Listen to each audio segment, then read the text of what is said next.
All right, it is 6:30, so I'll call the Charter and Rules meeting to order. It is Monday, February 5th, 2024. The time is 6:30, and we are meeting in the Holyoke City Council chambers. For those in need of translation, a note that we are interpreting on Channel 15 and on Boxcast. My name is MAGRATH-SMITH. I'm the chair of the Charter and Rules Subcommittee. I'm joined by councilors Linda Vacan and Murphy Rumboletti. Okay, I think that's it for now. All right. I'll make a motion to take up item 1. Second. Okay, so a motion to take item 1 off the table. We can just do a voice vote, just yes? Yep, all in favor? Aye. All in favor? Aye. Aye. Any opposed? All right.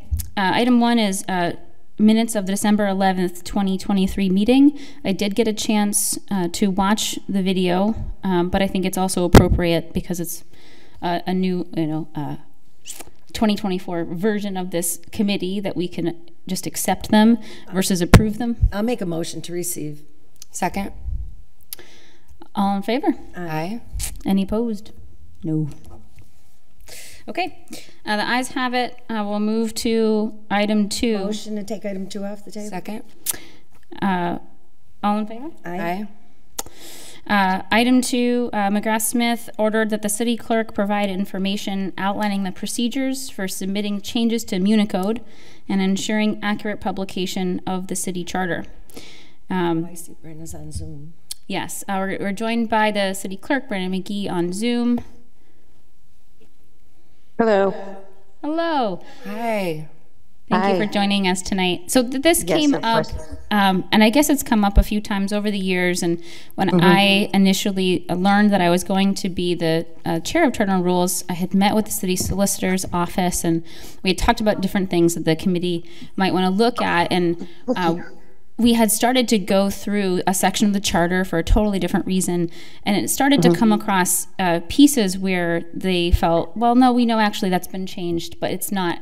It has not been changed here in Municode. So I wanted to file this order to invite you in just to explain to us sort of what the process is for updating Municode and your thinking around how to kind of shift some pieces that have maybe not been brought back up to a revised version after they were voted on by this body. So when I took over as city clerk, the process for updating Municode at that time was we sent all of the legal forms twice a year for publication, and we were receiving 2 supplements every year. Back at that point, we were still using the paper books. We've transitioned completely away from that, and it's just solely on the website. Maybe 2 years ago or so, I reached out and asked if it was possible for them to update the website more often than just twice a year. So we agreed on quarterly. And so the process is every 3 months, I send all of the ordinances along with the signed form that it was adopted by the city council and signed by the mayor. And then I receive an email back stating all of the different amendments that were filed in, and I do save all those. And thankfully I do, because we have caught a few of them before that I was able to say it was in this confirmation email, but it was never updated online. And Municode always has taken credit for that, taken responsibility for that, and updated it for us in the next supplement. Is it the best process? Maybe not, but we did just receive ARPA funds last year for the new city council software, which Jeff and I had done numerous trainings on, and finally are up and running with that. I have repeatedly asked them to get us going on, so it's run by the same company. Municode is actually owned by Civic Plus now, and there's some sort of way that whenever a new ordinance is adopted by the city council, it's going to automatically transfer over to the Municode site of codification, so that we don't have to actually send anything in. Right, like 3 months later, it will automatically go in there. And then another issue that I've seen since I've been the city clerk is, I want to say it was around 2016, maybe 2016, I want to say, the current mayor at the time wanted to do all codification in-house to save the money we were paying for Municode, which is approximately $5,000 a year. They've actually lessened it. We're paying about $4,000 now to have everything codified. But they did stop all funding for Municode, and all of the ordinances were being taken care of in-house through the mayor's office. I think he had hired a few interns, if I remember correctly. And I think what they were doing were basically like copy and pasting everything out of Municode. And I don't even know exactly how they were gonna house all of the ordinances. I continuously asked for the funding to be put back. I felt like it was kind of out of my hands, and I think that's how I actually was able to get it all back to being funded, because I believe it's in the charter that says the city clerk is solely responsible for all of the ordinances that are passed by the city council. So I think with continuously speaking up, I was able to get all the funding back, but I think that it did leave a little bit of a gap with some things that might not have made it into Municode after the fact, because there was so much catch-up to do. And I know you said, do I have any thoughts on that? And we actually are getting all of our minutes. So the newer stuff, probably from 2016 on, we could certainly, have an intern or like a temp seasonal person go through all the ordinances, because they're filed by year now, to see if any of are missing on Municode. But as far as older one goes, prior to my time, I mean, the only thing I can think of that would probably work well is we are actually having all of our old minute books, that are those huge books in my office, some of you may have seen them, in the process of being digitized by that citywide project that's going on, and they started boxing them up. So once everything's digitized, it will be a lot easier to scroll through minutes, to try to pull things out to make sure that those certain things are on Municode. So yeah, so that's where we're at right now. And as far as the charter stuff goes, I know the charter is weird, the way they do charter updates. And I know there was some charter stuff missing prior to me being city clerk. I think it actually was that gap after Susan Egan left and Suzanne Mead took over. I think there's a gap there that some stuff were missing. Because I think that's about the time that several charter changes happened, when they reduced the term of mayor and the city council. So that's all stuff I can definitely pull out and look at. You mentioned Civic Plus. Yes. Can you speak a little bit more about? I think what I heard you say is that your ideal process would be to fund something called Civic Plus, or to purchase an additional service. It's actually already funded. It's a brand new program that we just got. We probably started the process of getting it probably around a year ago now. And it just was quite a process to get it going, just because it was ARPA funds. So we had to apply and go through, I know it went through quite a bit of conversation to get it going, but it did get going. And then Jeff and I ended up going to, I can't even tell you how many hours, probably like 10 hours of training for it. Probably 3 months ago now, and they basically build around our needs. So that's what we've been doing. This meeting tomorrow will be our second meeting doing it in the new software. And when we first got this, one of the things that really interested me in this particular program was because they were run by Municode as well. They work with Municode. They're somehow connected. I think Municode is still called Municode, but it's owned by Civic Plus now. That was one of the things that caught my eye, was that there could be real-time updating on the Municode site after meetings, after ordinances are passed in the meeting.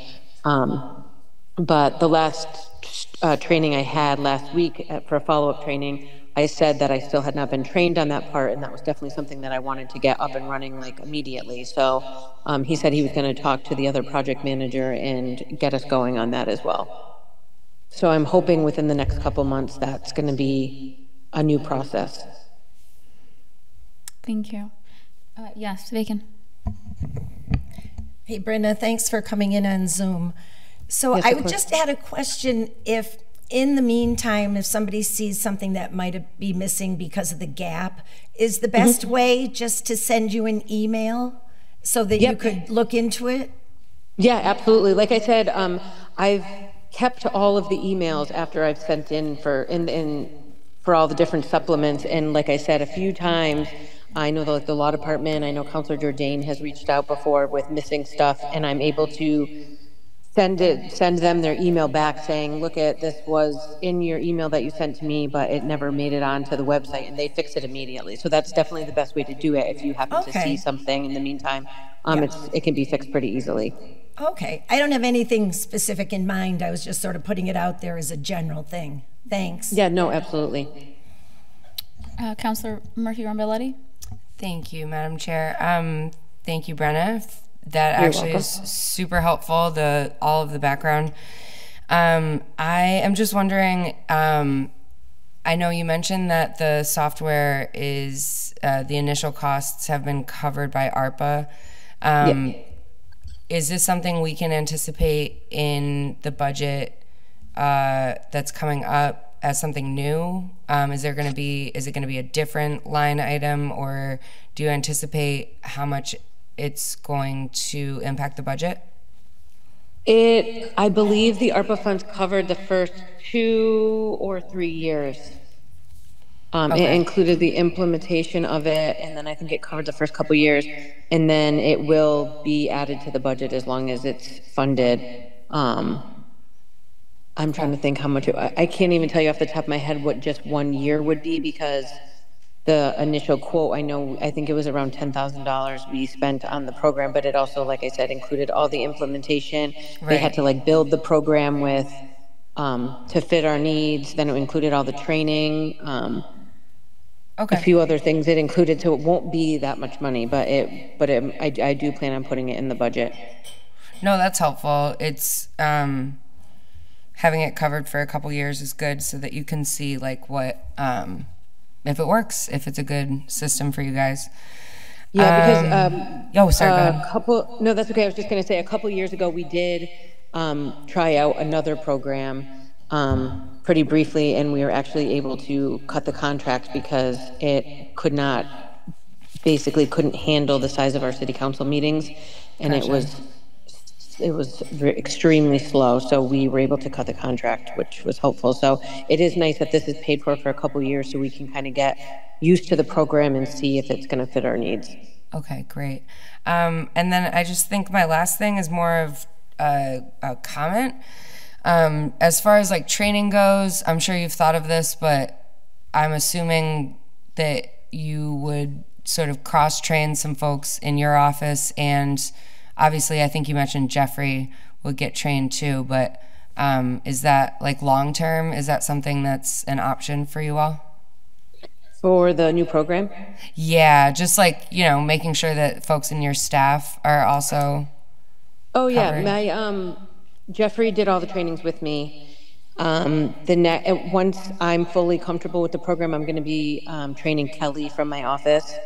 And then we're going to try to have a couple of city departments able to be trained on it as well, so that all of those staff are able to look up orders and transfers and everything right in there as well, because it does legislative tracking. That's awesome. Oh, I love that. Cool. I know. It will be a great program once we get really comfortable with it. It's just kind of one of those things that every city and town is so different that we're asking questions to this company that might not have seen a city or town do things this way, and so I think it's just a matter of everybody getting comfortable. I already am feeling a little bit more comfortable the second meeting around, so hopefully it just keeps getting better from here. Awesome. Thank you. You're welcome. Mike Bissonette, are you there? I am. Good evening. Hi, thanks for coming. I know that you and I have talked about this, and that was part of the reason why this agenda item was put on this agenda.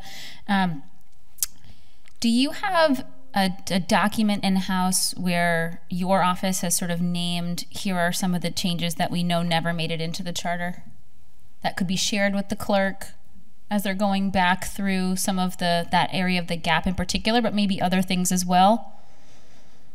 Yep. Law has a couple of points as to the charter that we want to make. As a matter of fact, we were discussing it this afternoon relative to the 1993 changes that were made, changing the name of the Board of Aldermen to the City Council. and then matching that to the charter changes that were made by rule petition to extend the terms of the mayor and reduce the size of the council. So there's a couple of points there that we're going to try to clear up, but we may need to do some amending through a home rule petition, several sections. I noticed your next item will discuss emails as a proper form of notice, and that's one of the most sticking points with the charter. God bless the charter, but there was no such thing as email in 1848. So, you know, that's a modernization along with perhaps some neutral gender language and a few other things that I think we can accomplish without very much controversy or debate, as opposed to more extensive changes that may be needed with the finance department and eliminating an elected role for the treasurer. So those are a few thoughts I have right off the top. Thank you. That's very helpful. Any other questions? Can I just say one more quick thing? And maybe Attorney Bissonnette will get what I'm saying. I feel like I've noticed a few times on the charter that sometimes the charter, when a charter change is made, isn't always updated in the language, but it's rather updated on a list that says what the charter change was, but they don't actually feed the language into the charter to change the charter, if that makes sense. Yep. Have you noticed that?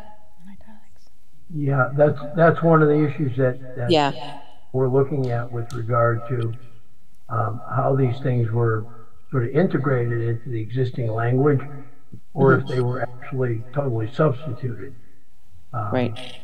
So it's really an issue of legislative interpretation. We're going to see what House Counsel says, I guess, but it could use some cleaning up. Definitely. Thank you. All right. Any other questions from the committee? Any questions from any other city councilors who are here joining us? I do want to say that City Councilor Patty Devine has joined us, and so has City Councilor Kevin Jourdain. And Coco. Oh, and City Councilor Cocaine GIVNER is also with us on Zoom. I'll make a motion that this has been complied with. And Councilor Ocasio. Oh, I'm so sorry. I also want to name City Councilor Carmen Ocasio. Hello, welcome. I'll make a motion that this order has been complied with. Second. All in favor? Aye. Aye. Any opposed? All right. Thank you, Brenna. You're welcome. Thank you. Thank you. Thank you. Thank you. Maybe we could take up 3 and 4 as a package since they're on the same topic. If you want to, I'll make a motion to suspend rules and take up items 3 and 4. Second. All in favor? Aye. Aye. Any opposed? All We right. can still vote on them separately if we need to. Yeah. No, I absolutely think they should be taken up together. I think that's great. Okay, so item 3, this was from October 3rd, 23, from City Councilors GIVNER and Tallman. With community support, order that all ordinances and charter rules reflecting City Council and City Council subcommittee meeting notices be updated to reflect acceptance of email as sufficient method of notice and city website posting as sufficient method of public notice. This was taken up and then tabled December 11th, 2023, which is the last meeting. And then item 4, also from 10/3/23, this one from Councilor GIVNER. With community support, order that the following section of our Code of Ordinances and Charter be updated to reflect use of email as sufficient for special meeting notice. Section 12, special meetings of City Council. The mayor may at any time call a special meeting of the City Council by public posting through the city website, along with written notifications thereof, together with a statement of the subjects to be considered thereat, to be deposited in the post office, postpaid, and addressed to the persons to be notified at least 48 hours before the time appointed for such meeting, or to be left at the usual place of residence of each member of the council by email at least 48 hours before the time appointed for such meeting. And this was, again, tabled December 11th, 2023. All right, under discussion. Councilor Bacon? Thank you. So I have a couple of thoughts on this. Generally speaking, I think we're all using email. Having said that, there's times when the internet service is intermittent, and there are people who have more or less success with that throughout the city, depending where you're located. So if we do go to it as a form, I just wouldn't want to see it limited to be the only form. And so that, say, for any reason, physical, whatever a person might have that's serving on the council, might have a need or a request to get things in the written form, that would be available. I just don't want to make it limiting.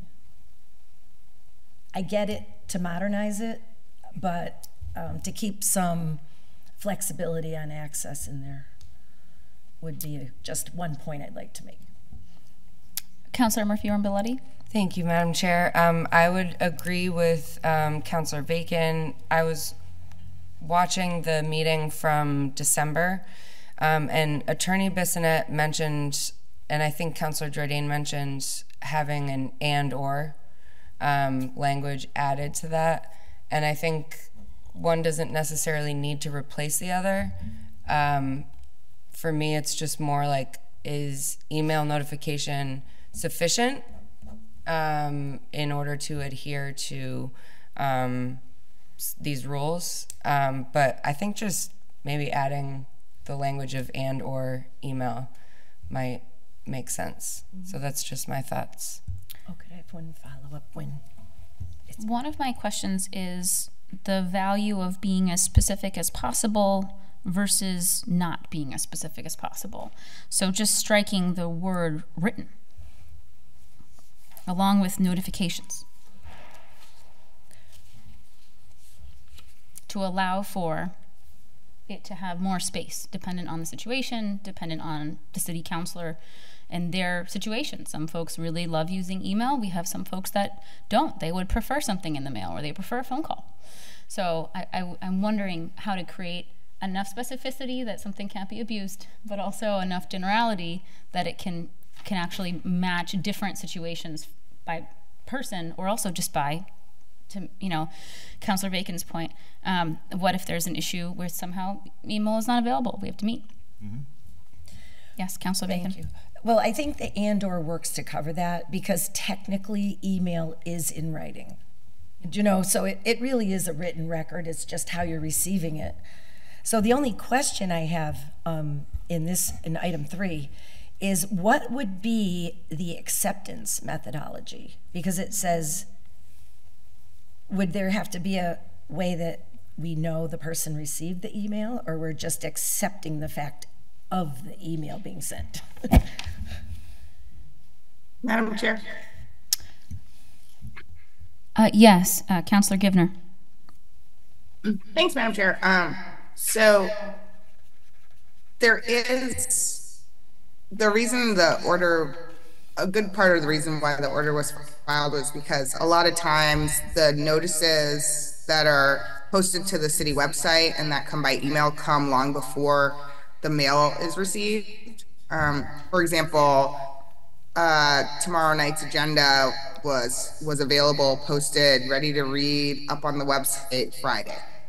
I just got in the mail today the agenda for tomorrow, and it's probably already changed. So part of this is also just to, like, okay, it's fine to need a hard copy, but it's posted on the city website, which I feel like is even more of a notice than it being emailed individually to us, because it is public information right away. So I think the and/or language is helpful, but I don't want the and/or language to allow for the mail version to always be sufficient, because I really do think that the most up-to-date information tends to be the information on the city website. So I just wanted to add that. Councilor JOURDAIN. Yeah, thank you, Madam Chair. In thinking about this, I don't have a problem, obviously, with email being sent. What I would request, and I think is good practice, is that we continue to send out mail and all the other forms and do email. So What I would be concerned about is if we got to a scenario where, like we had at the special meeting, I think it was December, where only email was sent. That would be problematic to me. So, and actually, when you think about 30A Section 20, which is the open meeting law on posting and notice sufficiency, basically it requires a writing. Because one of the things in the AG's guidance on it says that you have to have them posted in the building. Mm-hmm. You also have to have them in writing available at the clerk's office. So my point is, like, if we're going through that whole effort, then why not send it to the people that are actually having the meeting, right? So, but on the other hand, if we want to give people an advance heads up, it's early, you know, we send out the email, and 9 times out of 10, it won't be a problem. I was sort of being a little cute in a way in pointing out at that meeting that we just totally bypassed any written notice and had gotten to a point where we were just simply saying, you know, we sent out an email only. And I was just doing it mostly to keep everybody honest and pointing it out that while, yes, everybody did get it, I did want to remind people that we do have these rules and that, you know, they should follow them. But basically, I don't have a problem with emails being sent out. For most people, it works. But I also want to be considerate to the fact, you know, that assumes everybody that's ever going to serve on this body uses a computer. That every person, you know, maybe they'll get to a time when that's the case. I certainly use a computer. But not everybody, you know, necessarily uses email, or maybe they're not super computer savvy. Maybe, you know, it gets caught in spam and they don't get it. I mean, there could be a whole host of reasons. So I like the fact that we would send it out in writing and in an email too. I think the system that we have now works well. I think we're doing both, and I think that's the best practice. And I think we should continue with that practice. But I think you're updating it to say and email too. I just don't want it to be, we get to a point where it's like all we're ever going to send out is email. And I don't think that's in the spirit of the law currently either. I do think we should update it to allow for website posting. I agree with that portion of the rule change too. State law specifically allows that. It says where notice can be accessible 24 hours a day, that website notice is sufficient. And then there's rules about if it breaks down for 6 or more hours, then you do have to repost the meeting. You know, I think we're pretty good about following that, and we've had pretty good luck with that. So that gets us out of the old days when we had to post it outside on some sort of bulletin board. You know, that's the way to do it. But technically, though, we are supposed, although we do that, all these other writings are still in the statute. Those are still required. You know, so if somebody says, I'm concerned citizen X, and I want to walk into the clerk's office and I want a copy of Tuesday's agenda, that's supposed to be there for them. Or I want a copy of this agenda. There's supposed to be a writing available to them to do. And then it gets into, you know, you're supposed to have them by the elevators and at the entrances for handicap accessible folks and all of that. I don't know if we even do that, but it does say that in the regulations. But nevertheless, if that's the spirit of it, I think the website and doing the both, I think would make a lot of sense. In the spirit of modernization, I'm certainly not against including the city website and email. One of my questions is to Solicitor Bissonnette. Are we allowed to make the change to keep written notification and add city website and email without making a charter change? Well, I was just going to ask, can't we just... For the, excuse me? No, go ahead, Mike. Are we allowed to change our rules to allow to keep written notification as a requirement, but include email and posting to the city website without doing a charter change? Yes. If we However, it would not affect the obligation under, Yes. I think it's section 12, shows up on the agenda as part of the order. Section 12 specifically does not include emails, and it really sets out specific forms of notice. By way of history, I'm not even clear if Councilor JOURDAIN or Councilor Devine were on the council back when there truly was a city messenger, and the purpose of the messenger's original position was to provide and deliver these notices to the various government officials, including the members of the Board of Aldermen. So, as someone who cut my teeth back in the city messenger days, I remember that well. But that was long before hand-delivered notices have been summarily replaced with the advent of emails, text messaging, and electronic communications. I'm not sure which serves us better, but I do know the issue is personal notice, particularly with regard to a meeting that's going to take place in 48 hours. God bless Jeffrey, but if he mails it today, it's going to Hartford and probably not getting to the council in time for a 48-hour meeting. So there may be some way to language up the sections and add it to the charter and your ordinances that specify notice has to be personally given as directed by the council.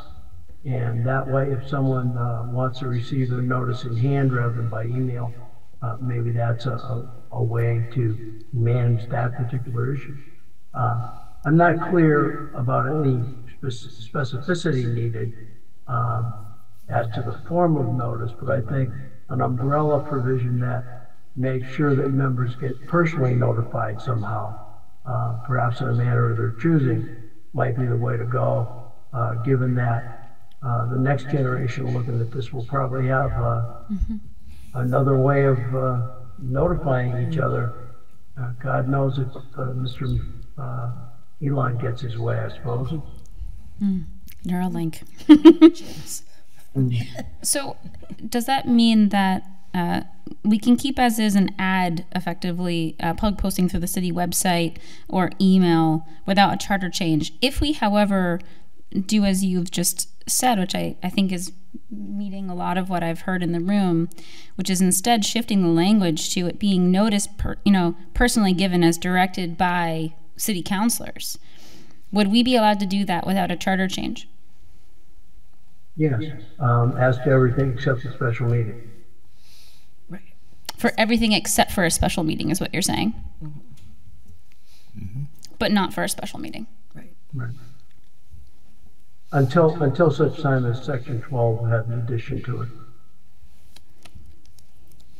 And that would be, we intend that to be part of the home rule addition, depending on what you decide on how to proceed on the notice provisions. Okay, any other questions or comments? I just had a question. Yes, Devin. Two things. One, there's definitely people that don't use email, so I get that. I usually look it up first, and then today, like people said, I got the agenda, so now I have two. And it seems like, I know they have to do it that way, but if I don't want one in the mail, can I just say I don't want one in the mail? And because I do it on my computer. The other thing is, can we make it a part of our rules? That little section, just a thought.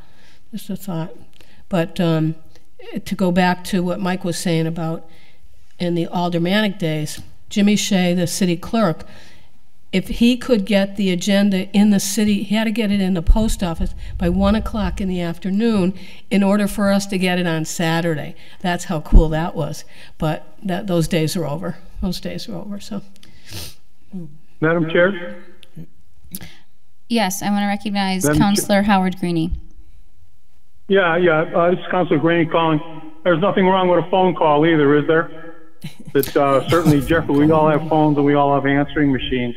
So it could be a triplicate notice, the email, by mail, and a phone call as well, just to make sure that everybody is notified of the meeting. Wouldn't that be appropriate? Sure.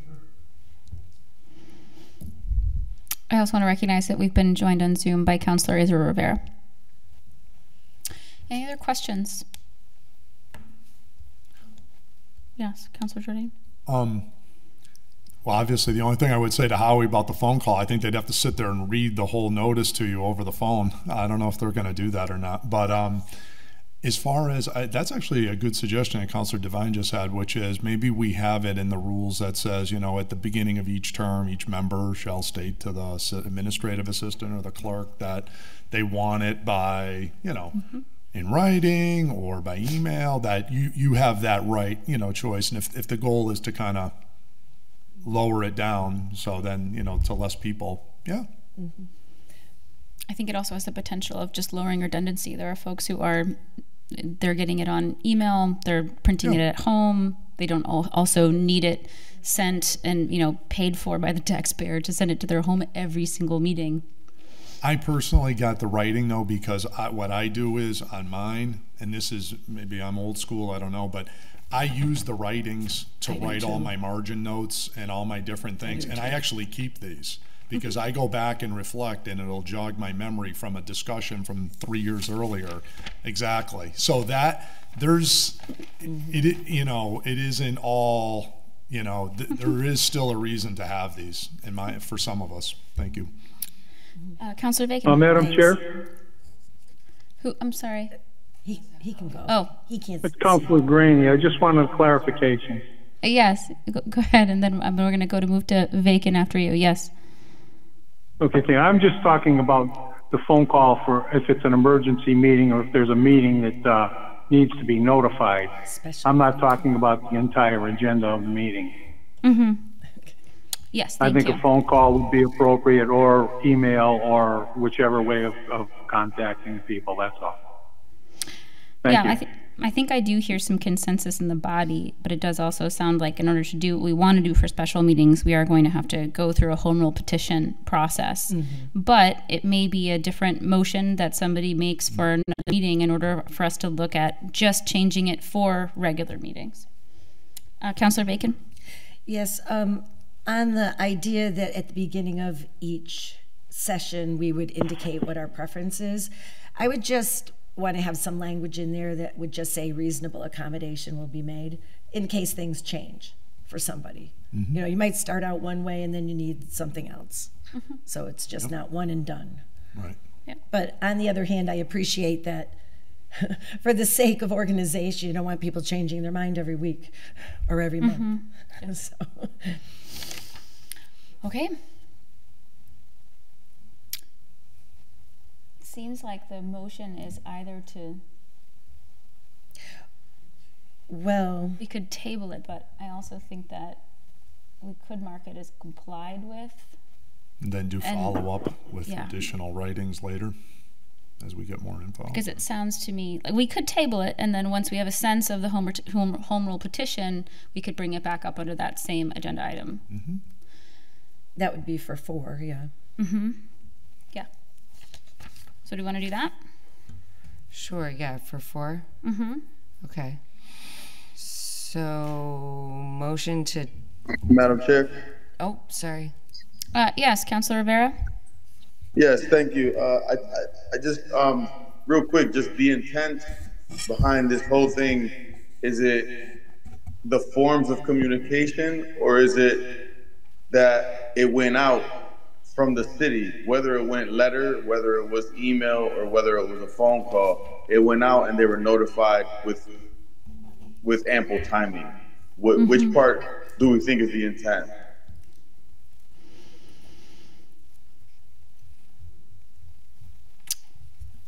Because that, to me, that's the important piece. Maker of the order. I think we're on the order. Yeah. Yes, Councilor Bacon. Thank you. I think it's both. We want to make sure the people get the notice, and we want to make sure they get it timely. The problem that we're having, and I'll use the example of the mail-in ballots as one, is that in order to give people adequate notice of a meeting, you have to mail it out at least 7 days before you expect them to receive it. And sometimes our special meetings, or at least recently, those special meetings have been called with very short notice. So that creates two situations. It creates the situation where you might be inclined to say, oh, we'll use email because it's quicker. On the other hand, you want to make sure everybody has notice, and the delivery of a written notice is generally considered to be a better assurance that everybody was notified. You know, particularly if there's some emergency special meeting, you want to make sure the whole council knows. So I think both intentions are correct, at least for me. Councilor GIVNER? So thank you. I just wanted to, because what I'm hearing is that we're giving a lot of notice, but on this order specifically, it sounds like we're talking about in this body ourselves being notified, but I think it's also important that the public portion of this, and we're not emailing information to the entire public about these meeting notices. So I think if, you know, I like to include both methods as an option, but and I do feel like we're going to slowly be getting away from the mail option. I think it's also a good idea that if you want to receive the agenda by mail, you can. I usually just print it later after, you know, any late files are in it. But I mean, it doesn't matter how we individually deal with the information. I think if the public notice on the state is good enough for the entire community, then I think we have to, you know, look at how we're being notified as a body and I wonder why that notification to the community is not for us being notified. Councilor Murphy-Ramboletti. Thank you, Madam Chair. Just for the purposes of item number 4, it does sound like that we are going to need to talk about a charter change if we are going to use email as sufficient special meeting notice. So just for the purposes of that order, it sounds like we should either table it and get the language. So I would make a motion to table item 4 pending the language from the law department for a charter change. I'll second that. All in favor? Aye. Aye. Any opposed? So moved. And item 3, can I just? Yeah. So item 3, I mean, we're talking about our internal rules for this, but relative to the public and even some of the councilors, because we have so many committees and they're posted up there, if you want to keep track of when committees are meeting and you're not on the committee getting an individualized email, unless Jeffrey's now sending them out to everybody, I don't know, because I only see mine, right? But if you're on the committee, I know you're getting notified. I'm not sure if everybody's getting notified of every committee. If they are, great. If they're not, it's an awful lot to have to go on there looking at everything all the time to know what's happening. And I'm sure it's tedious for the public to know about meetings by having to go and look down the list all the time too. So it's just to make sure people are aware more than anything. Councilor Ocasio? Hi, good evening. I'm getting notified for all the meetings. Are you? Okay. Yeah, I'm great. getting notified. Also, I prefer to get my my notification through email and through the mail, because like Councilor JOURDAIN said, you know, I read all my emails, but then, you know, forget about the emails, and I like to get the paper because I can sit home and, you know, and write whatever I need to write. So when I come to the city council, I'll know, you know, I won't miss nothing. So, but yeah, I prefer both of them, and I did request both of them, right, JOURDAIN? That's right. Councilor JOURDAIN, yeah. That being said, it looks like the language in item 3 is order that all ordinances and charter rules reflecting city council and city council subcommittee meeting notices be updated. I feel like the next step for that, if we choose to move forward with that, is just to ask the city solicitor to actually draft for us what is the list of all the ordinances and charter rules that need to be changed in order to reflect that. Right now, I just feel like there's not enough specificity for us to have a real conversation. Yes, I'll make a motion that we request legal to give us information on how we would need to, or what we would need to change to move forward with this. I'll second. Okay. The other thing I would point out, Madam Chair, is there's also currently an ordinance that requires all the committees and commissions of the city to send us agendas to the councilors. I don't think that's actually happening, by the way. So we did that because, again, the theory behind it, that law, old, is that we're supposed to be really tuned into what's going on, okay? And there's no way for one person who's sitting in here part-time to really be able to monitor everything that's going on in all these multi-member commissions if you're not really zoned in on the notices and the agendas. So that should be something at a minimum should be happening by email. Maybe that's where we get email. Maybe we get a writing for ours, but we get at least an email for everybody else's, because theoretically, if there's a fire commission, I'm supposed to be getting an agenda. I'm supposed to be getting notice of that. And then on the back end, we're supposed to be getting minutes, which they're sending to the council, which is good, and that's sufficient. And usually we'll get those in an email form, you know, for those type of things. But I would just encourage, as the law department's looking at this, as the committee is suggesting, that we make sure we maybe send that reminder out too. Councilor Murphy-Ramboletti. Madam Chair. 1 minute, sir. Murphy-Ramboletti and then Greaney.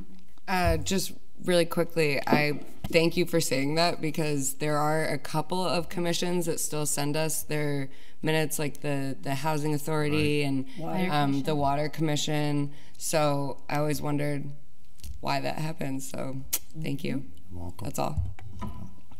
Councilor Greaney. Yeah, I just quickly want, I agree with Councilor Ocasio that it's nice to have hard copy in front of you, because you can make notes of what you want to do with each and every sentence that comes through the council. I like to read it, like the minutes of the meeting, you know, more detail. The more detail you have, the better off you are. So thank you very much, but hard copy is always a good idea. Okay. All right, so for item 3, the motion is to request legal to provide information on how to move forward. So we would be tabling it to receive the information from legal. Yeah. Okay, so a motion is to table in order to receive information from legal on how best to provide with making sure that all of our ordinances and charter rules are reflecting meeting notices and our policies around them. To accept email. And to accept email as a sufficient method form, yeah. of notice. Yeah, sufficient. Okay. Second. Again. All right, all in favor? Aye. Any opposed? So moved. Okay. Motion to take up item 5. Second. Alone. You wouldn't want to take up 5 and 6 as a package? Oh, you want? I feel like 5 and 6 are talking about the same issue with different possible solutions, and I wonder if it makes sense just to talk about them together as a package. Motion to suspend rules and take up item 5 and 6. Second. All in favor? Aye. All right. So item 5, this is from January 2nd, 24. GIVNER, JOURDAIN, and GREANEY ordered that the City Council make a rule change to be added to the meeting section for our first meeting. So it says 2 meetings. A, regular meetings of the City Council shall be held on the 1st and 3rd Tuesday of each month at 7:00 p.m. sharp. All City Councilors are to be in the City Council chambers or present by remote access by 6:45 p.m. B, no meeting of the City Council shall go beyond 10 p.m. EST unless upon a motion of any councilor. The meeting is extended for a period of time stated in the motion, and so long as the motion is unanimously approved by all members present. If a motion to extend the meeting past 10 p.m. EST is not approved, all remaining items shall be continued until the next regularly scheduled City Council meeting. If the items are continued to the next meeting pursuant to this rule, those items shall appear at the beginning of the next agenda. And B, the president and or committee chairs can cancel meetings due to inclement weather. Item 6 is also from 12224. This is Devine, Jenny Rivera, and GIVNER, that Rule 3 Meetings 3A be changed to reflect that City Council meetings shall be held on the first and third Tuesday of the month at 6:30 p.m., a change from 7 p.m. All right, under discussion. Just a quick question. Yes. I believe when we talked about this last time, Councilor Bartley said something about to an earlier time. But we can't do that without a specific time because of open meeting laws. Yes. So I just wanted to point that out, and I'd still, if we can, to me, if we can make it to subcommittee meetings at 6:30, there's no reason why we can't make it to regular meetings at 6:30. Again, just one of the things that I've been thinking about is we have an executive session tomorrow. One possible shift that may occur is if we choose to move the meetings to 6:30, then executive session may have to happen after the regular meeting, which I did look at a number of different city councils in the area and across the state, and it is common if you have an earlier meeting, executive session happens after. There are pros and cons to that. Certainly cons for those city employees that we are calling in to executive session to have to get on at 10 o'clock at night. And I'm not so sure I feel great about that as an option. And I know that we have not had that many executive sessions historically, although in recent sessions we've had more. We can't say if that will continue, but I do think that we should all know that that is a possible ramification of earlier meetings, as we would also have to shift where and when we have, at what time in the meeting order we have executive session. Yes, Councilor Bacon. Thank you. So I have a couple of things. On item 5, under section B, when it talks about a motion by any councilor to extend for a certain time, that the approval of that has to be unanimous. I just fundamentally don't see that as really a democratic process. Most of our votes are either by majority or a supermajority, and so I think this should be the same. I guess I just don't see that this should be a matter that could be vetoed by one person, because there might be important business that the majority feels we should take up, and maybe it'll take an extra half hour. I don't know. So that's just a point. I would rather see that say majority.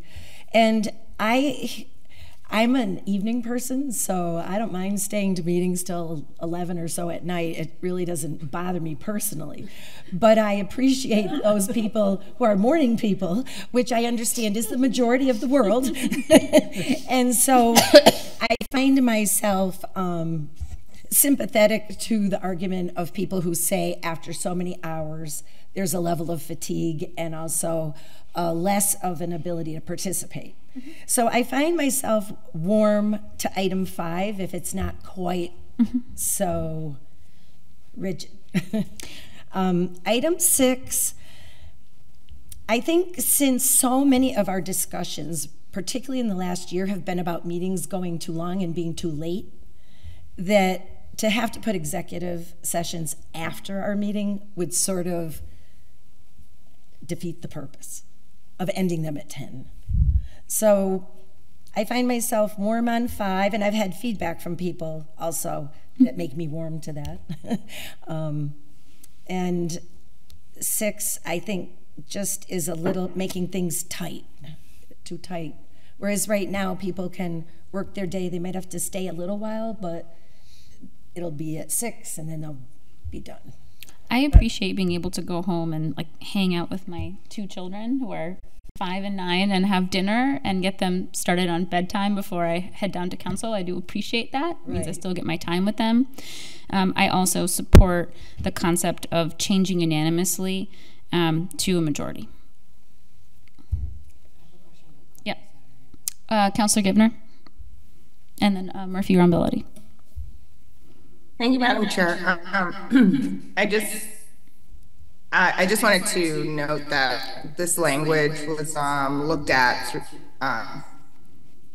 and modeled after the Springfield City Council meetings, and obviously in an effort, a little more efficiency in our meetings, you know, knowing that we're going to end our meeting, I think will help people to really get their points across and move forward. I also think it's important to note that employees work full-time. They work at like 8 in the morning.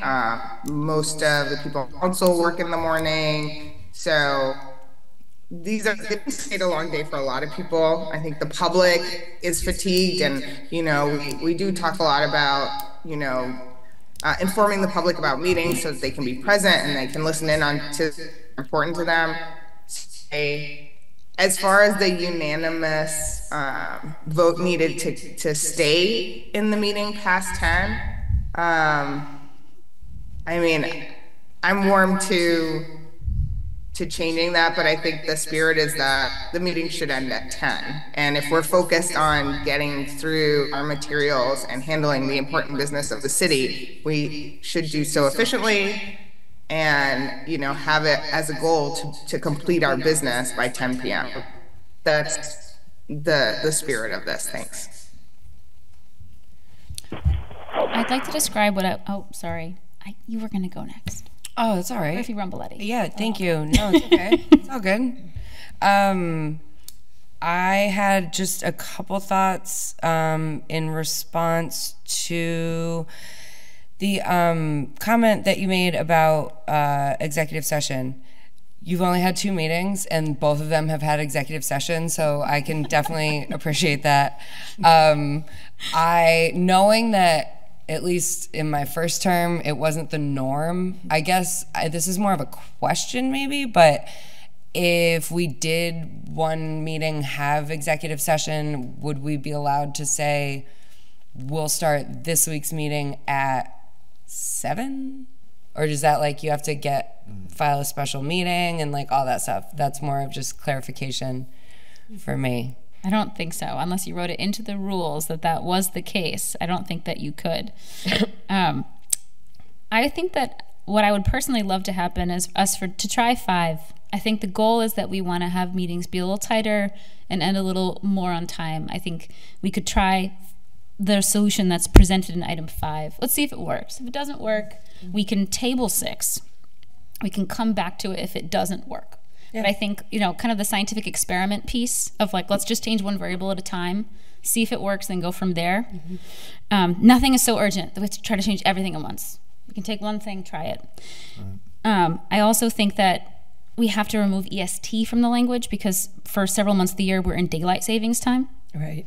So I think if we're going to move forward with a motion for number 5, it would be to accept it as possible, you know, as it exists, but to amend to redact Eastern Standard Time as mentioned twice, to remove those 2, and to remove unanimously and remove all. So the line instead reads, and so long as the motion is approved by a majority of members present.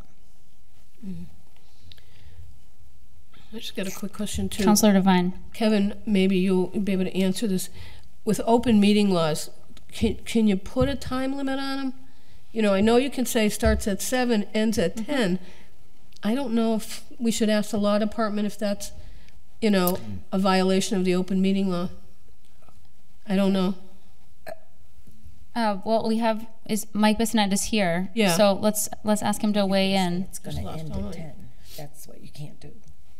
You can't do it? Is that what you said? The question, Solicitor Bissonette, is in terms of open meeting law, is it okay to set a cap? Is it okay to say the meeting ends at 10?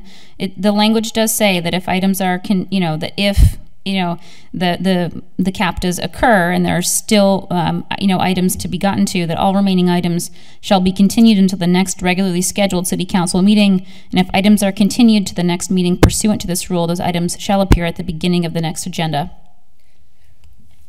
And that same language would need to be posted on the agenda of the meeting beginning at 7 and ending at 10, with a notation that, to the effect of that language, saying, much like the notation we put on for the possibility of executive session being held, even though there's not one listed, it's possible during the course of a meeting that might come up. So I don't see that as being inconsistent with the open meeting law, provided that it's fully noticed on the original meeting notice. Councilor Bacon? So just to clarify, the portion that we would have to notice is that it's scheduled for 7 to 10, but it may be extended by a majority vote. As far as whether we put the items on the next agenda or not, would that have to be posted as well, or just the timing as far as open meeting goes, or the whole section? Well, I would probably seek to have some notation that any items not dealt with. So all of that language would have to be posted each time? Yes. Yeah. And then the next meeting agenda would have to have those same items posted. Right, right. Okay, any other questions or comments? Yes, Councilor Jourdain. Yeah, I like item 5, and I signed on to it because I am generally supportive of the Springfield rule. As I think about it more, I mean, the view is it has teeth if it's unanimous approval, obviously. A majority, that's probably going to be a little soft. Maybe the compromise is 2/3 and not unanimous. I don't know, maybe give that some thought. I tend to think that we should be able to do it in 3 hours, you know, and I agree with everything you said, Madam Chair, about, you know, 5 is really the spirit of where we want to be. You know, some of the things I'll just say historically, well before my time, but actually the council meeting started at 8 o'clock. Yeah. Oh, yeah. We were out by 8:45. Oh, evening people. And we were out by 8:45. 8 o'clock. And then I'm going to say about 40 years ago, they went to 7:30.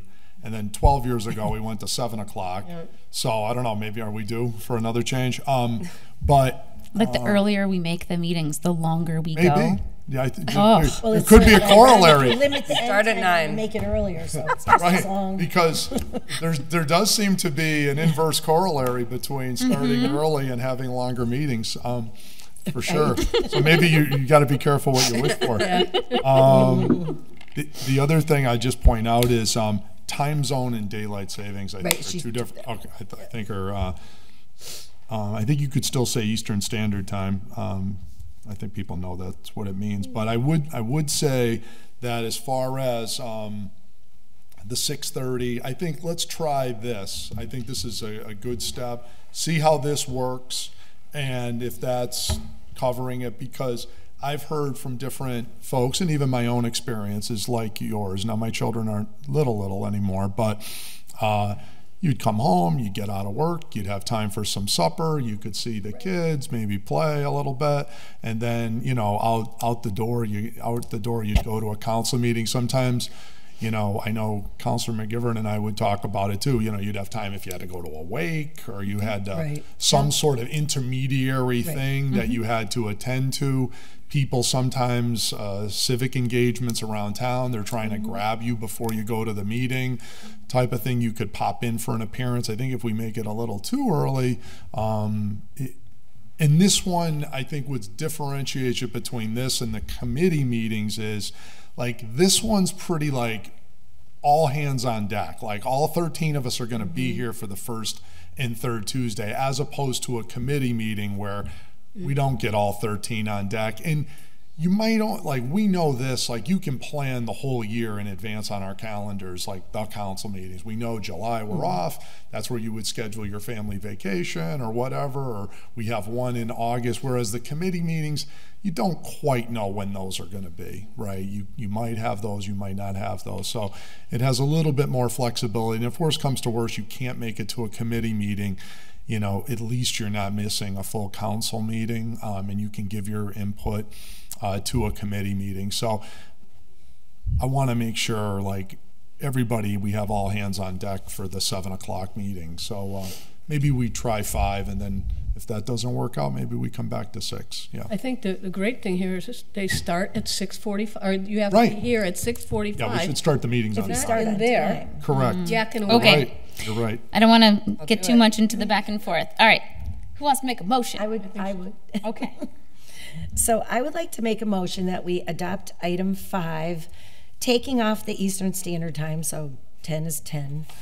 And I actually, in my motion, hearing the discussion, would, rather than saying unanimously or majority, say 2/3. Because then you've got the super agreement. Yeah. Yeah. I agree. So I think that's fair. I'll second that. All right. Under discussion? Yes. Okay. All in favor? Aye. Aye. All opposed? No. Yes. Okay. And 6. Why don't we give that one leave to withdraw for now, and then if it's needed, it can be filed. Yeah, as long as the other people that signed on with me are in agreement, I'm fine with that. Councilor GIVNER, how do you feel about giving this one leave to withdraw for now? I think that's fine. Thank you. All right. So that'll be my motion. Second. Okay. Under discussion? All right. All in favor? Aye. Aye. The ayes have it. Okay. Item Motion 7. to take up item 7. Second. Okay. All in favor? Aye. Item 7 is 12224, Divine, J. Rivera, and GIVNER, that Rule 4, City Clerk, Section A. In case of the absence of the city clerk, a clerk pro tempore shall be appointed. The words clerk pro tempore shall be deleted and changed to assistant city clerk, second assistant city clerk, or administrative assistant to the city council shall resume the duties of the city clerk when the city clerk is absent. And that came from Brenna. Oh, excuse me. That came from Brenna. I don't think we've ever had a clerk pro tempore. Yeah, so maybe you can speak more to this, Councilor Devine, but my understanding of this is that this came from the clerk because, in fact, we've never had a clerk pro tempore. Right. The language itself does not seem to apply. What we've actually been doing in practice is just taking the rule and updating it to common practice as it currently stands. Yep. If I may. Yes, Councilor Bacon? So I didn't know any of the context behind this order, so I just looked up pro tempore, which simply means somebody else will do it if the clerk can't be here. So to me, if we list only 3 positions that could do it, we're actually making it more limited. And right now, the clerk could pick anybody in her office that she wants. So I'm not sure why we would want to do that. My only other concern is that our administrative assistant has always, since I've been on the council, been actively assisting the president during the city council meetings. I see that as a conflict if that person was to then be pulled into the clerk's chair. I really think that person should be dedicated to the council. But I'm totally fine if the clerk wants language that says, and the clerk can appoint whoever is qualified in her office, if that's what she would like. I'm fine with that. Because, I mean, there's probably more than those 2 jobs that could do it. I mean, I'm fine giving her the latitude, but this seems actually limiting. So. Okay. Councilor Devine? Yeah, just this is the language I got from the clerk to put in there. So. Okay, other thoughts under discussion? Yes, Councilor JOURDAIN? Yeah, I don't have a problem with this, but I would just say the current rule says that we pick. The new proposed rule doesn't say the clerk picks. Oh. It just says, right now, the current rule says anybody can be the temporary clerk. And whereas the new one would specify. It could be you. Could be me. Could be anybody, right? Could be anybody, theoretically. So under this, she's saying that instead of clerk pro tempore, which could be theoretically anybody, it's changing it to assistant city clerk or second assistant clerk. I kind of agree with what Councilor Bacon's saying. Maybe we have it as one of those 2, but it doesn't, this wouldn't change who appoints. It would. Yeah, that was my mistake. Yeah. I shouldn't have said that. Yeah, it would be still the council that picks, but I guess now instead of anyone, we'd be limited to those 2 if that's what we want to do. Well, this language did come from the clerk, though, so I will say we could move forward with this and we could remove administrative assistant. I agree that I could see a potential issue where the assistant So the city council is supporting the chair, but then is getting pulled into kind of trying to do two roles at one in a meeting. That actually could really make it hard for that person and sort of make it less efficient. But the language should come from the clerk. So I'm happy to table it and wait until we hear more from the clerk around why that was the proposed rule. Or I'm also happy to have someone make a motion to remove or administrative assistant to the city council and have us pass it without the language. So, yes, Councilor Bacon? In this particular order, it isn't changing who appoints the clerk pro tempore. It's just stating who it could be. Yep. So the only thing is, like right now, these changes are occurring, and we're actually never voting. Like, I don't think I've ever voted when who would be the if the clerk didn't show up. It was like, always Louise, either it was Louise Bisson or whoever would who subbed in for Sue from time to time, whoever. Like, we didn't actually vote; they just did it. So this is just sort of making it how it's been in practice, I guess, would be the point I'd want to make. So I don't. I have a question for Councilor Devine. Do you know just the context of why the clerk has asked us to vote on this? I happened to be reading the rules, and when I saw the clerk pro tempore, I said, I've never seen that before or heard of it, and it doesn't say shall be appointed by the city council. It just says shall be appointed. So I went to Brenna, and she's got two other city clerks. She's got a first assistant and a second assistant. So maybe we should clarify, but when you have a rule that says, that's a city council rule that says in the absence of the clerk, a clerk pro tempore shall be appointed, that's referring to us. Okay, so that wouldn't be that would be because what it is the charter and basically in our rules is designating the clerk as our clerk, and we give her a $4,000 stipend, by the way, for doing it.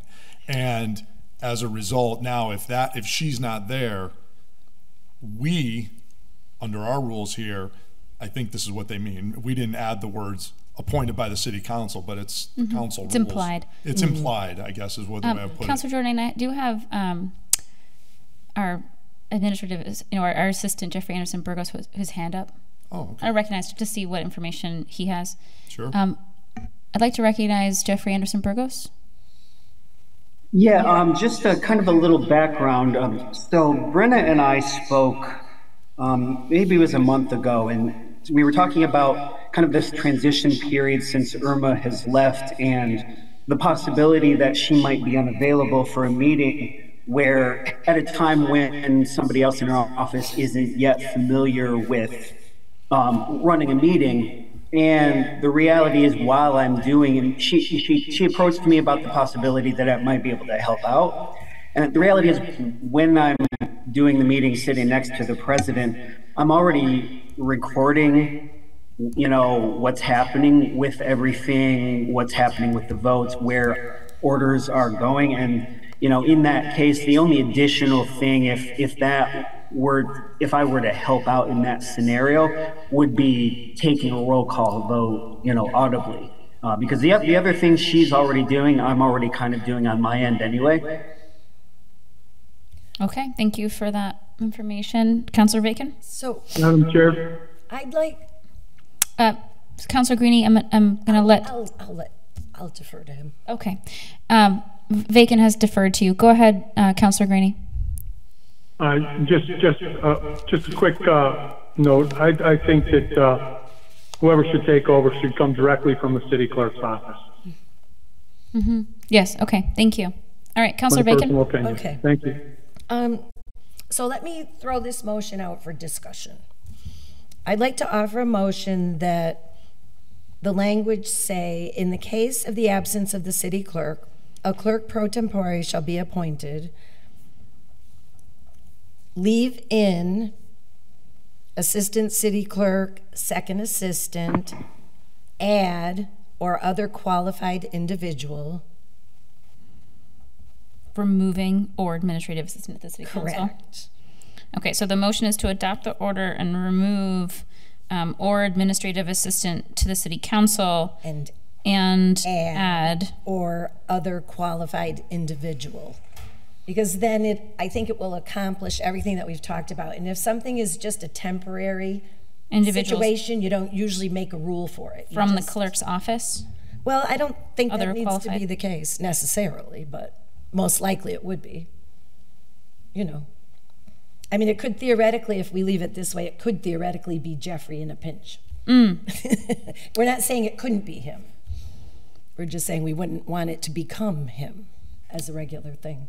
I mean, that's sort of my perspective. Okay, so on the motion, do we have a second? Not to muddy the waters anymore. Oh, please. But he will. But You say that, but but I would just say there is the issue of the stipend. I just want people to be aware of that the clerk doesn't have to share the stipend, but traditionally, I know, I haven't spoken to Brenna about it, but I know once I did speak to Sue Egan, and she felt that I give my share of the stipend to actually whoever covers the meeting for me if I don't. So I just want people to be aware that if they're already collecting a salary and you're now getting a second stipend, there's rules on that. So they have to be careful of that. okay. Just pointing that out. Okay, thank you. Okay, did I hear a second on that motion? I'm not sure I did. Yes. You did? Yes. Okay. Oh, okay, I didn't know. My mic wasn't on. Okay, under discussion, that motion. All right, you may have done it. All right, all in favor? Aye. Aye. All right, clears. Yay. Item 8. Motion to take up item 8. Second. All in favor? Aye. 12228, Divine, J. Rivera, and GIVNER, Rule 6, Decorum, Section E. Add the words, or city employees, after the words, another member. Pretty simple. Yes, Councilor Devine. Pretty simple because we've had city employees insulted, told to go jump in the Connecticut River. I was called lowlife. So I think by putting that in there, we'll stop this, you know, and that's all it's for, is for city employees. For some reason, they're not in there, and they certainly need to be in there. Okay, all right. And I think regardless of specific instances, hopefully we can all get behind it as a general rule. Councilor Bacon. Thank you. So from my perspective, to specifically carve out one chunk of the general public is making the rule redundant. I mean, the rule currently says members of the council or the general public. And as members of the council, we're part of the general public. City employees are also part of the general public. And so I think the rule covers the issue. I think the examples that are being brought up are individual and specific examples, but I don't think it's about the rules. I think it was about the circumstances. I think the rule covers everybody in the public, whether you're an employee, a volunteer, or any member coming from the public. So can you tell me which that under my computer? Yeah, I'm gonna just read the language out loud. Okay. So this is under section 6, decorum/speaking. E reads, no member in debate shall make any references to another member or member of the general public, but in respectful terms. One thought I have is that I think interpretation can be an important tool of statecraft. We could have decided tonight that written notification, we thought meant email. We could interpret it and change nothing, and you could change a lot. But I do think that what you put on paper does also name your priorities. And I think we could interpret the general public to mean all members of, employees, whether they live in Holyoke or not. We could interpret it to be that way. But it could also be important to name, in support of folks who live in, work in City Hall, that we also do specifically mean members to treat with respect city employees. As a statement of value. Yes, Councilor Devine. General public could be anybody, but when you say an employee of the city employees, I think that makes it more specific, and those are the ones I'm talking about. The attorneys that come in here, sometimes they're berated. We've seen it. And the general public is also berated at times, but they don't have to come back here like a city employee has to come before you all the time. So that's why I wanted the city employees in there, because I think they deserve to have that special notification. Yes, Councilor Bacon? I'll just make one more comment and be done. I'm not a fan of creating tiers of decorum. And I feel that any member of the general public deserves exactly the same respect as we give to each other as councilors, and we give to any other person bringing an issue before us. That's just how my view of it, my personal philosophy relative to it. Thank you. I appreciate that. Councilor GIVNER. Thank you, Madam Chair. I think this is a great order. I think we've all seen a breakdown in decorum in the chambers. We've definitely seen it aimed at fellow councilors and also at city employees. Any problem with adding city employees as a note to this? Just because, you know, like you mentioned, Madam Chair, it does speak to our priorities, and I think the levels of disrespect shown to our city employees don't help us do the important work that the city council needs to do in collaboration with city departments. So I think it's great to add this. I don't think it takes away from you know, this area, but I do think it sets a tone that it's not acceptable to attack one another or the public or city employees. Thank you. Thank you, Councilor GIVNER. Councilor JOURDAIN. Yeah, thank you. Couple of things. Obviously, yes, I think we should be respectful to everyone. In fact, I probably should just say everyone, right? Because we should be respectful and everybody should be respectful to us, theoretically, right? That should work. And it should be beyond just this chamber. That's the thing that kind of concerns me. This says no member in debate. So I guess if we're not in debate, I guess you can be disrespectful then, right? So, because that's what the language says. I think the reason we haven't had to parse our words in this is because I think common sense speaks to it, and it speaks to general decorum. Yeah, we've had a definite breakdown. I think the breakdown has started with the advent of social media. And I think it's going on to this day. I shudder when people show me things that some of my colleagues say, naming other people that are on this body. They call people racist. They call people ignorant. They call people horrific names all the time.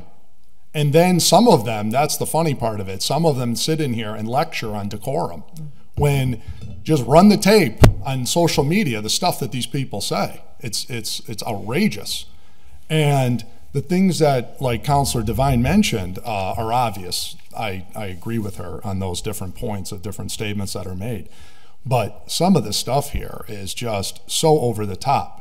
What I want to make sure that we're talking about, and by the way, I've seen statements made in this room about tax collectors, emergency management directors, former mayors, all kinds of people on different commissions over the years. Those are all city employees too. And that's everybody in the room, okay? So the other thing that I think anything that's personal attacks, totally out of bounds. We need to make our points without getting personally attacking people ad hominem. What I want to make sure we draw a line and distinction on is legitimate criticism, all right? My job with this beautiful microphone here in front of me is to articulate things that are good and also to articulate things that are not good. That's my job. That's what I get paid to do down here, and that's what I was elected to do. So, for example, I'm sorry to tell everyone, but not everyone is doing a good job. You know, newsflash, most of the vast majority of folks are doing a wonderful job, but there are some that aren't doing a wonderful job. And by the way, I can also say with complete confidence that this council, 99.5% of the employees never have anything said about them one way or the other, right? So we have a very small microcosm of individuals who have critiques that you're the greatest department head in the world, you know, and roll in here with proclamations. Or we have some where we've said, you know what, you're not meeting the standard. You're not doing a good job. This department is not going in the right direction. You're either doing this wrong, this wrong, this wrong, or whatever. Sadly, we operate in the public. I don't have the luxury of being the mayor where I can go and have a private meeting with department head X and say, you know what, you're not cutting it. Now, hopefully we're going to actually get to personnel evaluations on an earnest around here, which haven't been occurring. But I have to operate out in the open. The law requires that. I'm not allowed to have private deliberations with this 13 of us and go in and have a conversation about so-and-so. I have to do whatever I have to say out here in an open microphone. That's the law requires me to do that. So I have either two choices.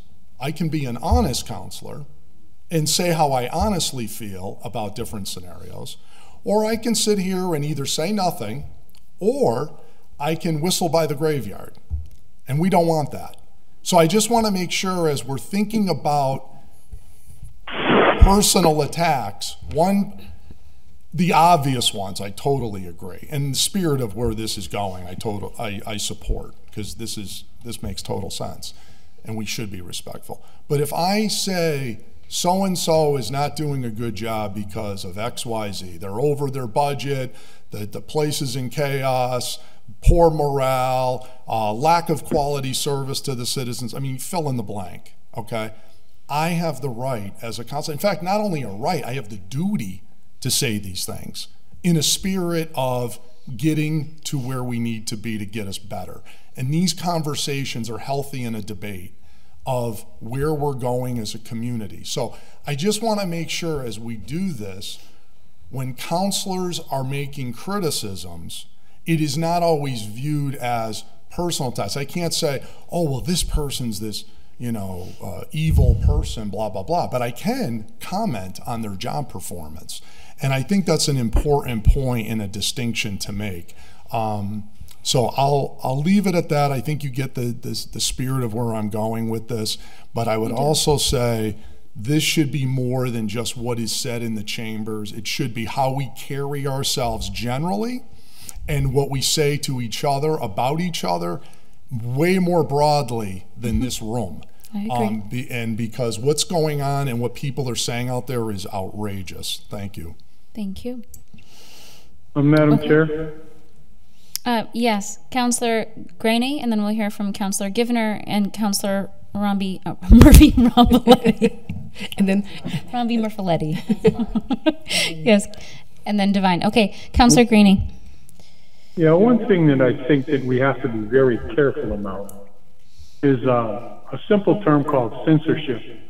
And we need to keep a definition between what is censorship and what isn't censorship. But I believe that this body, the people in this body, have the right to speak their mind. It may seem to be offensive to somebody, but if it is accurate and true, and you can't say it, then is that censorship? Is it not censorship? So I think we're treading a fine line here of what we can say, what we can't say. And for the most part, I believe that being respectful and saying the truth is something that we should be in favor of and make sure that that is part of this whole discussion. Thank you. Thank you. I feel like it is entirely possible to say hard things respectfully. I say this as a parent. I say this as a teacher. I say this as an instructional leader where I have to say hard things to adults that are working with children about ways they could improve. It is entirely possible. To be very honest, I don't think that respect has to be synonymous with censorship. I would never want someone to not say something that was honest and true and important to air because they felt like it might be viewed as disrespectful. I think I'm more concerned with blatant personal attacks and the way that people talk about others as if it's a personality flaw, that perhaps something didn't work well in their department. I think we absolutely, to Jourdain's point, it is a civic duty for us to evaluate how things are going and to air things that are occurring, some of which are not pleasant. And I think you can do that respectfully. Okay, GIVNER? Thank you, Madam Chair. I just want to reiterate, I don't think there's anything confusing at all about what we're trying to do here. I think it is important that we're not censoring one another. But I think any of us have been present for some really unnecessary attacks on department heads. You know, it's one thing to have difficult discussions and critique things. We all know that that's what we're here to do. But there's really no need for, there's no need to be insensitive and, you know, speak to people's personal lives or, you know, bring up what they're doing or what you think they should be doing in their personal lives. So I guess the spirit of this really needs to be about conversations happening on policy in the chambers regarding the work of the city. And I feel like we really should, you know, be mindful to limit our conversations to those topics, because, you know, what I'm is really no one's business. And I don't know, there's just been some harsh language about people's personal lives that I haven't appreciated, and there's no recourse for us, you know, for counselors who say, not that there should be, but I just would appreciate if people are more mindful, especially when dealing with, you know, our city employees who we ask to come in over and over and present similar information over and over again at late hours, especially when we're talking to people who might be volunteering, you know, and asking to be on a board. I think you know, you catch more flies with honey, and we don't need to, you know, basically beat up the people who come in to talk to us and give us information. We can be respectful and get the information out of them that we need without being disrespectful. Thanks. Thank you. Councilor Murphy-Ramboletti. I'll be super brief, thank you. Councilor GIVNER just mentioned some of the things that I think I'm learning in my role as president is that we can put all of these words into a rule, and at the same time, there's not much a person can do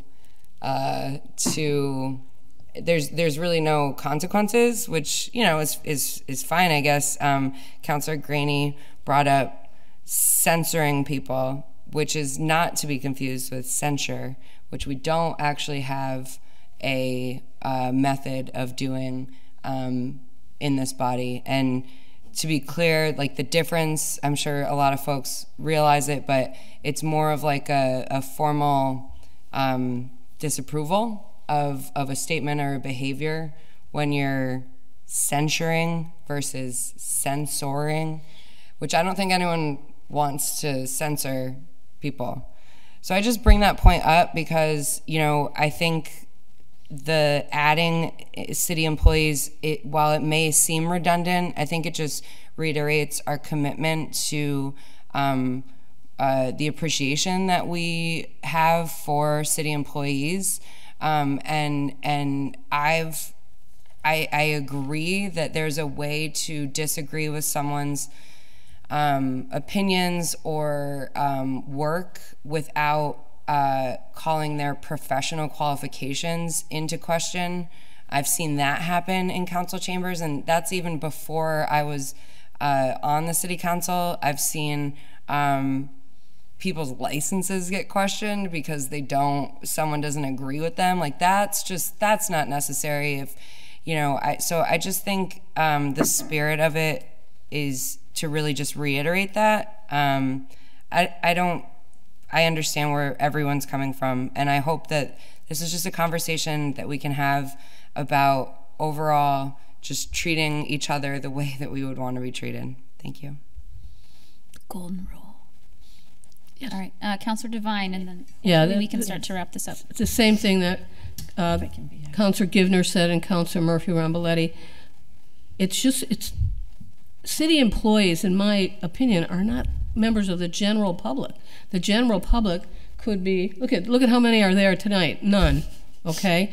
But we call, whether it's city solicitors, DPW, fire department, police department, those are city employees that I'm talking about.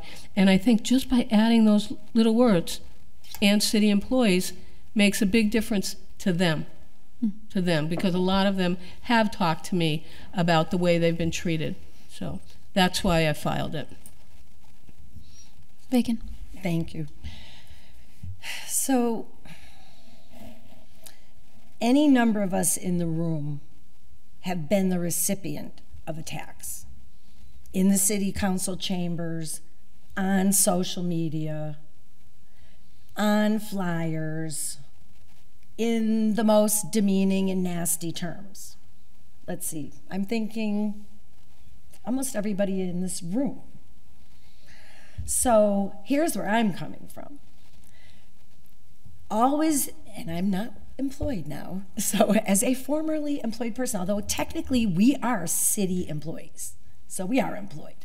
We're City of Holyoke employees as we sit here. We are City of Holyoke employees when we're not sitting here. So if we want to go to the spirit of this order, we change the rule from saying in debate, and we say inside the chambers or outside the council chambers, we shall speak only in respectful terms, da-da-da-da-da-da-da. I mean, I've never been employed in a place that when I left my office, I wasn't still held to the standard of the position that I held as an executive. I didn't get to walk out of my office and say, oh, it's 4 o'clock, so I'm no longer the executive of this organization. I still had to conduct myself as an executive. And I think if I agree with the arguments relative to decorum, I have felt many more times than one the recipient of very nasty language, behavior, and written words. So my motion is to change the rule, add whatever you want in terms of if you want to single out groups, I disagree with it, but I take your point. I don't think anybody should be any better, higher, more important than anybody else. But if you guys want to leave that in there, I'm okay if you will embrace the idea that we say instead of in debate, we say inside the city council chambers and outside of the council chambers. I'm still with the employees. Hold on. Do I have a second? So, yes, second. I didn't take employees out. No, that's my understanding, that it would still include city employees. You're going to include that? And it would change from in debate to always in general. Right. I'm not sure we're allowed to do that, is my only thing. Would be respectful. No, I just mean in terms of the city council rules. I don't know if we have any other rules elsewhere that are effectively decorum rules beyond the chambers. That's a wider conversation, I think. I would be comfortable with us amending it to including the new language around adding or city employees after the words another member, and also adding the words within city hall chambers. Take out debate. As a, instead of debate. Because it's had, most of this behavior has had nothing to do with debate. I think you can have a rule all the time. Why not? It's just a wider conversation that I think it goes beyond the initial spirit of this motion, of this item. Yeah. It's a personnel matter, and it relates to our role as city councilors, and we are the makers of our own rules for ourselves. I think if somebody wanted to bring to charter and rules a new motion where we consider decorum beyond city council chambers, I'm open to it. But that's a very different conversation to also start at 8:09 p.m., especially when it's very different from what was on the stated agenda. Well, that will be a new approach to orders, but I'm willing to defer because we've often amended orders in committee and brought it to the council. That has been a consistent past practice. We're within the boundaries of the rule. Well, my main thing, so if we're going to talk about beyond the walls of city council chambers, then we would want it to apply to all of the decorum rules, not just to one. It just doesn't strike me that that language should be buried in You mean a separate rule? In 6E. Or it's like applied to all. Yeah, like it should be different. It's a wider conversation to have more about the rules in general and about the decorum section in general. Then why don't we table this, we file the other order and take them up at the same time? It's the same rule. It's only a one sentence. I'm into it. We could maybe make 2 sentences, and I mean, there's table only this, one. and we can file something for Tuesday, get it back here, and then we, to your point about, So I've made my motion, but if you rather, I'll change my motion to table. I'll second tabling it. It sounds like Madam we should. Chair, Yes. Who is this? just quickly, Councilor there Greaney. is so much going on. There's so much going on out there. Innuendo. This one said this about this one. This one said that about you. Know what this one said about you? All secondhand information. It's all over the city. We get it everywhere. We can't put a rule on it because there is no consequences for it. So I just don't understand the debate. I can understand us being respectful to one another in the chambers and doing what we have to do. But when you're dealing with the public out there, you're going to get all kinds of innuendo, and this one's going to report that one, and this and that and the other thing. And it just seems like it opens up a whole ball of wax. Whatever you guys want to do, it's fine with me, but respect is something that you need to garner. If you respect people, they'll respect you, and we don't have to write rules about it. Thank you very much. Thank you. I agree that we shouldn't have to. Councilor GIVNER? Thank you, Madam Chair. I would like to just agree with you that the spirit of this is not to have a separate discussion of behavior outside of the chambers. This is specifically about happenings in meetings in the chambers, and I do believe that a separate order could be filed about decorum in general if there needs to be a discussion about how people act outside of the chambers. I just don't see it being a part of this at all. Thanks. Councilor Bacon? Thank you. I'm assuming you've withdrawn your second for the motion to table because you cannot debate a motion to table. Yes. Okay. So this rule says debate in the council chambers. All the discussion that we've had tonight has been about subcommittee meetings and the council chambers and the general public.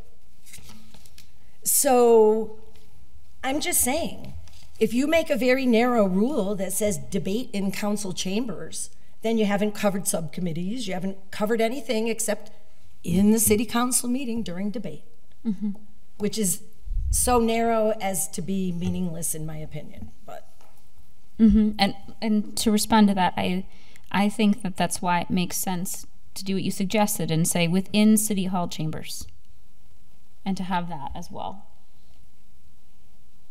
Okay, but yet we have a motion on the table that includes beyond the walls of the city council chamber. We'll file the other order. Well, Merge them up. Yeah. Are you willing to remove that so that we could tonight vote on just within the city hall chambers? Well, what I would like to do is table this, file my other order because I hear you saying it's too broad, because I really believe they need to be taken up together. It's decorum. Because I have not whined in public about anything that has happened to me, but there's been plenty. So if we're going to look at the rules and we're going to take care of decorum and personalities and personal attacks, let's really do it. Right. That's all. So I'll renew my motion. I hate to So you're beat a dead renewing your horse. motion to table? Yeah, but I don't know if council. just- Do we have a second on a table? To table? Yeah, I'll second tabling it under discussion. All right, so tabling it under discussion is the motion. Oh, right, because I'm tabling it. Sorry. So- yeah, that's all right. Motion. I just think there's a lot more, it sounds like. Okay. All right, all in favor? Aye. Motion to I'll adjourn. say I'm going to vote no on it because I actually didn't really want to table it. I wanted to resolve it tonight, but that's okay. You can vote no. Yeah, that's my point. Like, that's fine. On the record, I really just wanted to move forward with that, but okay. Why don't we think together about how we can file the other order so we can get this back up soon? Yeah, agreed. Because all the points made here are good ones. Yep. Can we keep the words city I have a feeling employees that in we'll there? talk about it That's how simple it is. soon. Okay. Motion to adjourn. Second? So moved. Aye. All in favor? Aye. Aye.